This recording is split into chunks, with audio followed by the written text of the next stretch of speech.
कैसे हैं आप सभी लोग। तो सीडीपी की क्लास को कंटिन्यू करते हुए, और क्लासेस आपको कैसी लग रही हैं बेटा, कमेंट सेक्शन में ज़रूर बताएं। पीडीएफ नोट्स को प्राप्त करने के लिए आप हमारा टेलीग्राम चैनल ज्वाइन कर सकते हैं, जिसका लिंक मैंने डिस्क्रिप्शन में दे दिया है। और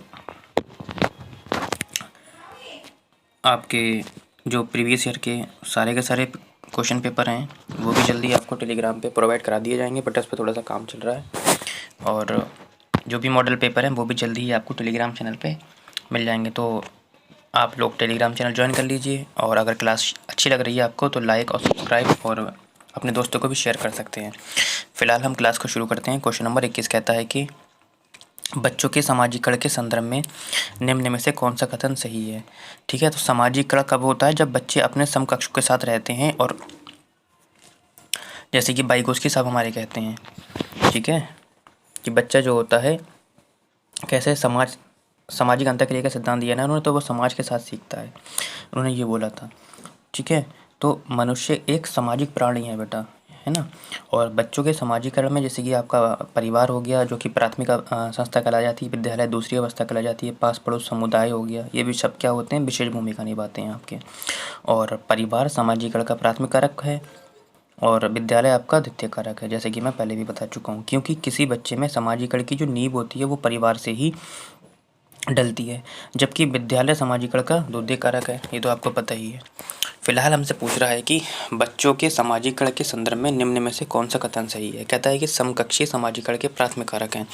देखो, समकक्षी का मतलब हो गया स्कूल, और स्कूल हमारा द्वितीय कारक है, इसलिए ये कट गया।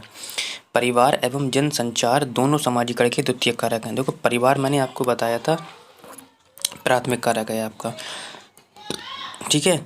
विद्यालय सामाजिकरण का एक द्वितीय कारक है, बिल्कुल ठीक है, द्वितीय कारक है। और परिवार सामाजिकरण का प्राथमिक कारक है, बिल्कुल यही वाला ऑप्शन हो जाएगा आपका, ठीक है, ये भी नहीं होगा। क्वेश्चन नंबर 22 कहता है कि बहुबुद्धि का सिद्धांत जोड़ देता है, किस पर दे देता है। कहता है बुद्धिमत्ता की विभिन्नताएं दर्शाने के लिए। बुद्धिमत्ता में कोई व्यक्तिगत विभिन्नताएं नहीं होती हैं। बुद्धिलब्धि केवल वस्तुनिष्ठ परीक्षण द्वारा ही मापी जा सकती है। एक आयाम में बुद्धिमत्ता अन्य सभी आयामों में बुद्धिमत्ता निर्धारित करती है। देखो बेटा, बहुबुद्धि का सिद्धांत विभिन्न दशाओं पर जोर देता है। जैसे कि बहुबुद्धि सिद्धांत का प्रतिपादन मैंने आपको पहले भी बताया था, किसने किया था बेटा, इसका प्रतिपादन आपका हावर्ड गार्डनर ने किया था, हावर्ड गार्डनर ने किया था, ठीक है। और कब किया था बेटा, 1983 ईस्वी में, ठीक है। सन नहीं पूछता है, फिर भी नॉलेज के लिए होना चाहिए बेटा। इस सिद्धांत के अनुसार बुद्धि का स्वरूप क्या होता है, एकाकी ना होकर कैसा होता है, बहुकारकीय होता है, तथा प्रत्येक बुद्धि एक दूसरे से स्वतंत्र यानी कि अलग होती है। यानी कि ये कहते हैं हम जिस बुद्धि पे ज़्यादा ध्यान देते हैं वही बुद्धि हमारी डेवलप होती चली जाती है। जैसे कि कवि में हमारी भाषाई बुद्धि पाई जाती है, हमारी एथलेटिक में हमारी गतिक बुद्धि पाई जाती है, ठीक है। तो उनके अनुसार कम से कम 9 प्रकार की या 7 प्रकार की बुद्धियाँ होती हैं, जैसे कि भाषाई बुद्धि, है ना, कवि वगैरह में पाई जाती है। तार्किक बुद्धि जो मैथ वगैरह करते हैं अच्छे, स्थानिक बुद्धि जो कलाकार वगैरह होते हैं, और शारीरिक गतिक बुद्धि जो गतिक यानी कि एथलेटिक होते हैं। संगीत बुद्धि जो हमारे सिंगर वगैरह होते हैं, है ना। अंतः पारंपरिक तथा अंतः व्यक्तित्व बुद्धि, है ना। नैसर्गिक बुद्धि, प्राकृतिक, तथा ये सब चीज़ें क्या होती हैं, इनके हिसाब से होती हैं। तो 22 का हमारा हो जाएगा बुद्धि की विभिन्नताएं। देखो, अब ऑप्शन काट देते हैं, केवल वाला शब्द आ गया। कहता है बुद्धि में कोई व्यक्तिगत विभिन्नताएं नहीं होती हैं, ये तो गलत है, विभिन्नताएं होती हैं बेटा, ठीक है। कहता है एक आयाम में बुद्धिमत्ता अन्य सभी आयामों पर बुद्धिमत्ता निर्धारित करती है, नहीं बेटा, सब अलग अलग होती हैं, यानी कि बुद्धिमत्ता की विभिन्न दशाएं होती हैं आपकी, ठीक है। क्वेश्चन नंबर 23 कहता है कि जीन पियाजे के संज्ञानात्मक विकास के सिद्धांत में पूर्व संक्रियात्मक अवस्था में किस विकास का मुख्य गुण क्या होता है। कहता है परिकल्पनात्मक निगमनात्मक सोच। पूर्व संक्रियात्मक अवस्था की जो उम्र होती है बेटा वो कितनी होती है, 2 से 4 वर्ष होती है। कितनी, 2 से 4 वर्ष तक होती है। देखो, परिकल्पनात्मक जो चिंतन यानी कि निगमनात्मक जो सोच होती है आपकी, ये आखिरी अवस्था में होती है, यानी कि अमूर्त संक्रियात्मक अवस्था में होती है, ठीक है, जिसकी उम्र कितनी होती है, 7 से 11 वर्ष तक होती है। संरक्षण और पदार्थों का क्रमबद्ध करने की क्षमता, ठीक है बेटा। तो क्रमबद्ध और संरक्षण संरक्षण और पदार्थों को क्रम बनाने की संरक्षणता जो होती है ये आपकी मूर्त संक्रियात्मक में होती है। कौन सी आ जाती है? मूर्त संक्रियात्मक, जिसकी उम्र क्या होती है? 4 से 7 वर्ष तक होती है आपकी।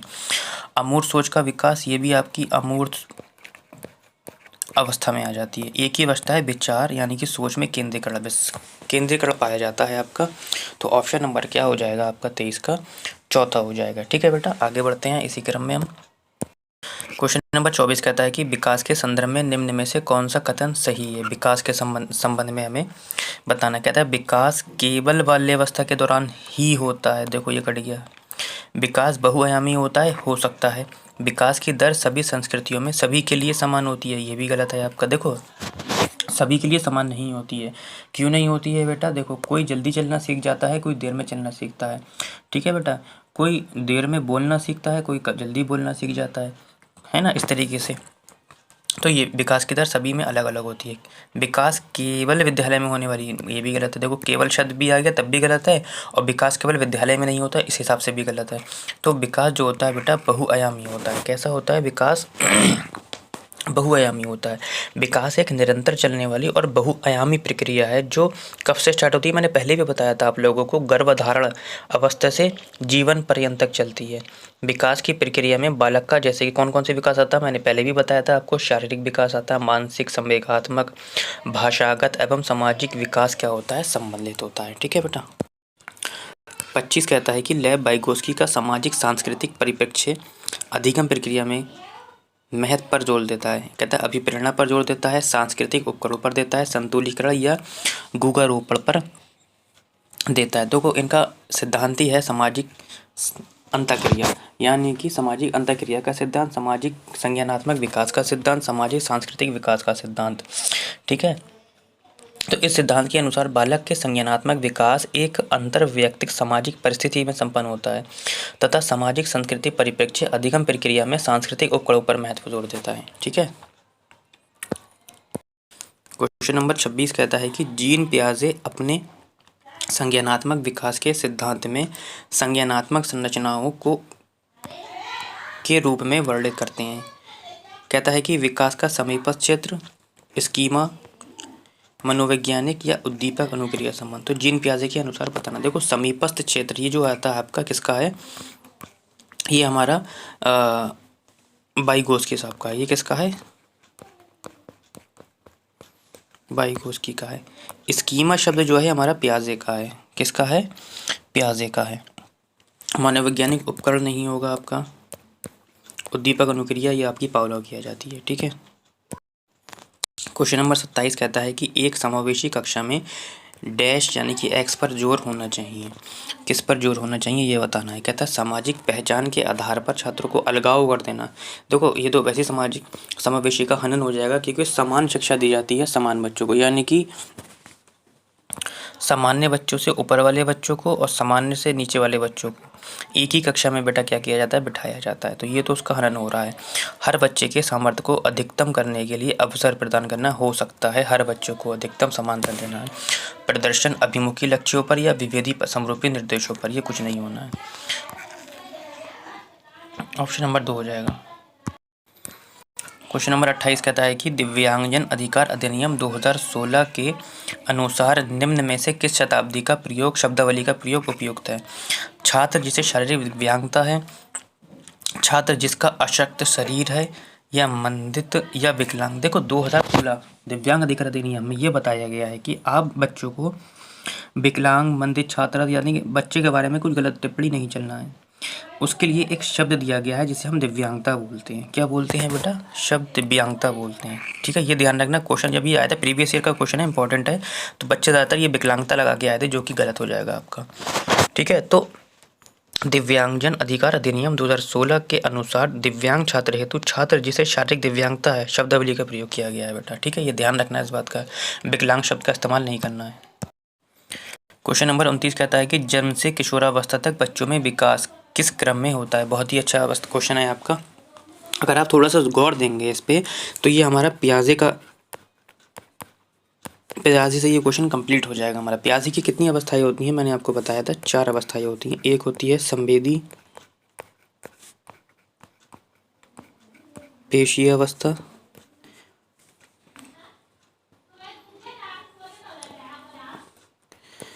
पूर्व संक्रियात्मक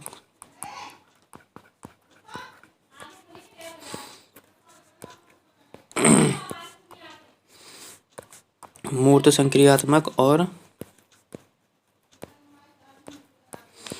अमूर्त संक्रियात्मक अवस्था। ठीक है, देखो पहले मूर्त आ गया, अमूर्त आ गया, ये भी खत्म। देखो बेटा सांवेदिक आ गया, इसमें पूर्व संक्रियात्मक नहीं है लेकिन उसके बाद मूर्त है, उसके बाद अमूर्त है, तो ये क्वेश्चन यहाँ से क्लियर हो जाएगा आपका।